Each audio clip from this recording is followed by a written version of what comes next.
Nawaz Sharif Adiala jail में बंद थे और अडयाला जेल में ही उनसे चंद बैरक दूर मरियम नवाज एक बैरक में बंद थी।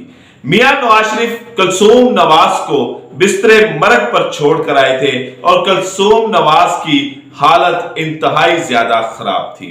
वो कोमे में थी कि जब मियां नवाज शरीफ मरियम नवाज को लेकर पाकिस्तान में आए और गिरफ्तारी दी और इनको अडयाला जेल में कैद किया गया।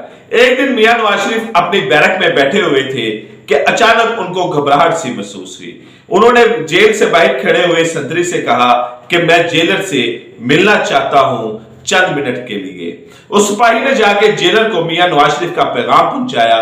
जेलर ने कहा कि मियां साहब को ले आओ। मियां नवाज शरीफ जेलर के कमरे में दाखिल हुए और दाखिल होते ही बड़े आजाना बल्कि बड़ी बेबसी के आलम में कहा कि मेरा दिल घबरा रहा है, मेरी बीवी कुलसूम नवाज की हालत ठीक नहीं है, मैं चंद सेकंड के लिए अपने बेटे हुसैन नवाज से बात करना चाहता हूं और कुलसूम नवाज की खैरियत मालूम करना चाहता हूं।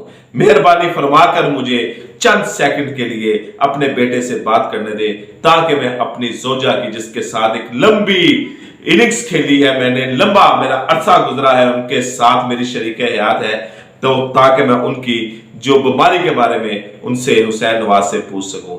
जेलर ने बड़े माजरत खाना अंदाज में कहा कि मियां नवाज शरीफ साहब, आपका टेलीफोनिक जो कानूनी टाइम है वो पूरा हो चुका है। 40 मिनट दिए जाते हैं जब जेल में कोई कैदी होता है और जब से हाई प्रोफाइल कैदी होते हैं कि वो अपने अहलो अयाल के साथ बात कर सके।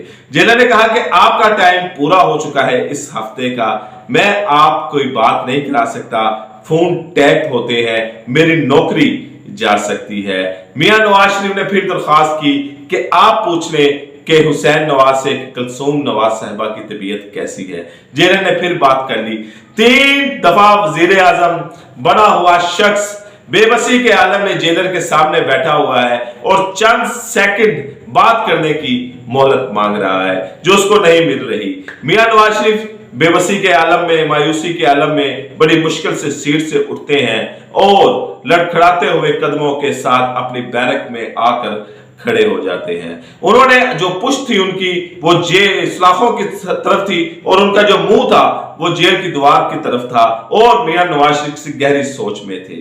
अभी मियां नवाज शरीफ बैठे भी नहीं थे कि जेलर भागता हुआ आया और कहा कि मियां नवाज शरीफ साहब, आई एम सॉरी, इन्ना लिल्लाहि व इन्ना इलैहि राजिऊन, कुलसूम नवाज साहबा इस दुनिया को छोड़कर चली गई हैं। मियां नवाज शरीफ ने जेलर की तरफ देखा और कहा कि मरियम नवाज को आप ना बताइएगा, मैं ये खबर, मैं ये इत्तला उसे खुद देना चाहता हूं।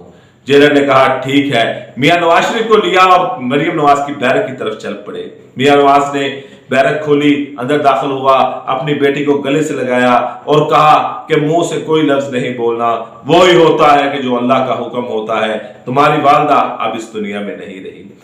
सोच सकते हैं कि कोई बेटा, कोई बेटी सोच सकती है कि जब उसको उसके वालिदैन की खबर मिले तो उसके ऊपर क्या बीतती है, और एक खावंद को बीवी की खबर मिले तो क्या बीतती है।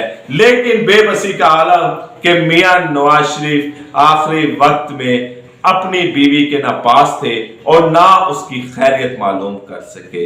इतना ताकतवर आदमी, इतना पावरफुल आदमी। जब आज मैंने शरीफ मजारी को प्रेस कॉन्फ्रेंस करते देखा और पीछे इमाम मजारी खड़ी हुई थी तो मेरे दिल में ख्याल आया कि रोने वाले कभी रुलाते नहीं हैं।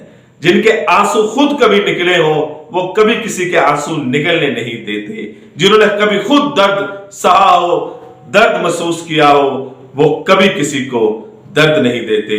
जिन्होंने दर्द सहे हो, जिनके आंसू निकले हो, जिन्होंने तकलीफें बर्दाश्त की हो, जिन्होंने कोई ऐसी मुसीबतें उठाई हो, वो हमेशा आंसू पोंछने वाले होते हैं, वो हमेशा जख्मों पे मरहम रखने वाले होते हैं, वो हमेशा दर्द की दुआ करने वाले होते हैं।